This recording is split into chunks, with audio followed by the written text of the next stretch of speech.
The basic foundation of the Republican Party is their belief that the federal government is evil.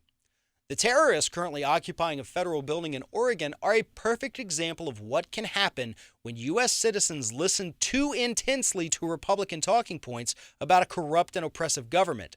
But that doesn't stop the anti-government rhetoric coming from the GOP, and I have Howard Nations with me now to explain where this all started. Howard, I think it's interesting the fact that a lot of people don't necessarily realize that we still have an occupying force in the United States right now.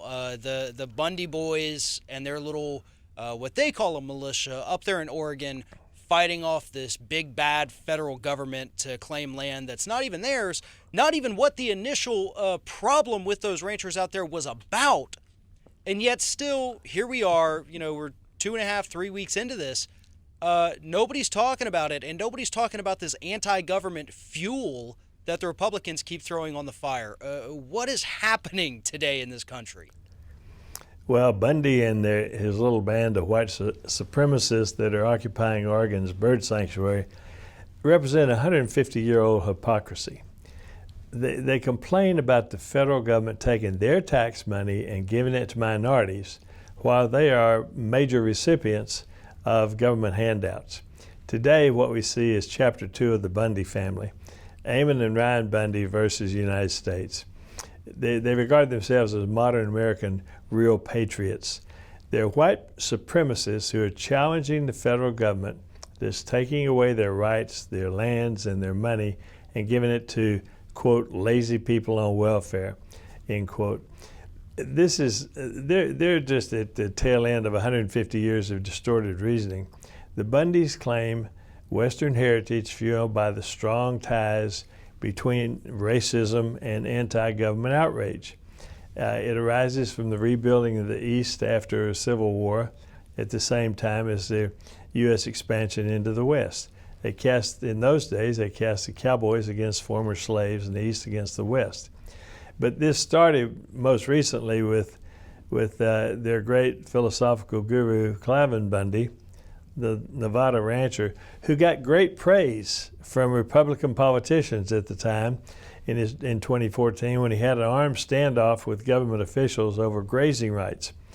Bundy, you'll recall, had a whole band of people with loaded weapons out there, and he made it very clear who the lazy people were.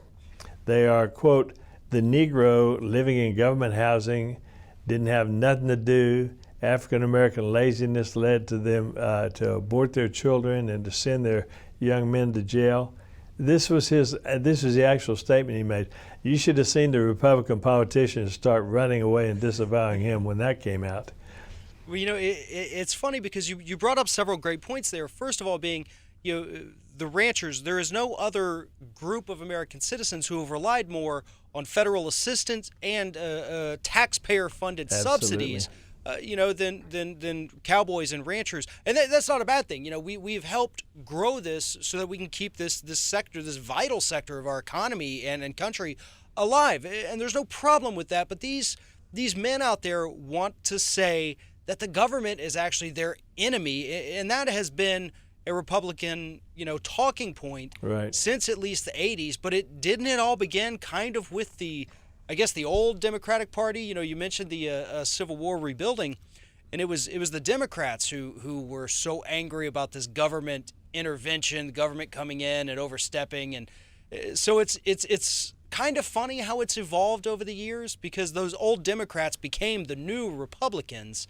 And they just carried that, 150 years. And then I guess really in the 80s when Reagan took over and started pushing the same beliefs, I guess, that Cliven Bundy has, the welfare queen, the, lazy African Americans. Right. And that's when the anti-government movement really took off in this country. Yeah, and right now, the new Bundys, they're anti-government. They're patriotic hypocrites. Cliven Bundy and his band of strong, individual, rugged Westerners are aided by government programs that protect their herds. They provide drought relief payments. They provide 93% discount on grazing fees, 93% discount on grazing fees on government lands.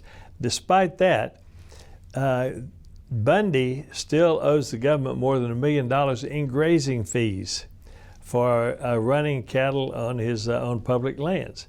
When the government sought to collect fees from this true patriot, they aimed guns at federal law enforcement officers and tried to provoke a shootout. Federal officers declined to engage in range warfare, and Bundy and his true patriots actually won that showdown. This has fueled more active participation by his family members. Federal taxpayers continue to fund Bundy today while they provoke violent insurrection against the United States government. What you have now is Amon Bundy, the leader of the standoff at Oregon's wildfire refuge, is a recipient of a $500,000 SBA small business loan. So like most right-wing ideologues, the Bundys don't let facts interfere with their rhetoric or principles interfere with their receiving government largesse that they profess to hate. Well, it's funny because there is quite a bit of money in ranching if you are successful. Sure. These people are not in general hurting for money. Now, when a bad year happens, the federal government does step in, and they will help essentially bail them out every year. And for these people to talk so negatively and basically mount this insurrection against the government is absolutely insane, because there are very few other industries where you can work, and if you just have a bad year, the government steps in to help you out. Suppose things go sour with Ring of Fire this year. The government's not going to step in and say, okay, well, here's your subsidy for, maybe your viewership declined a little bit. Maybe people weren't going to your website as much. That doesn't happen elsewhere. I mean, these are the welfare queens of America. No question. These are the people who just want more for themselves and nothing for anyone else. And that seems to be how it always is with people who identify as Republicans. Give it all to me, but don't give it to anyone else. Yep, absolutely. Well, all this goes back, as you said. It started in 1865, after the Civil War, when Congress passed the Bureau of Freedmen to provide rations and medical care to Southerners, whites and blacks, who were starving. In the summer of 1865, the Freedmen's Bureau distributed 150,000 rations, 2/3 to African American, 1/3 to whites. And the Freedmen's Bureau had to conduct claims resolution since blacks could not testify in white courts in the South. So the African Americans prevailed in those Freedmen Bureau claims 68% of the time. This caused great animosity of the whites against the slaves who had just been freed.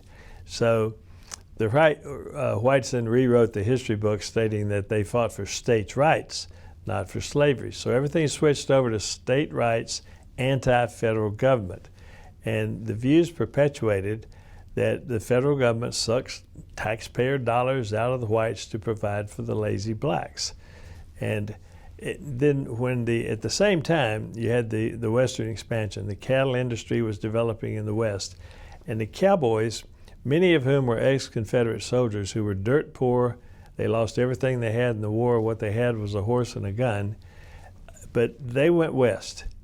And the myth was perpetuated by the Southern press that the cowboys were free and independent. They were the embodiment of American individualism. They were couched as the opposite of the ex-slaves who were being coddled by the federal government.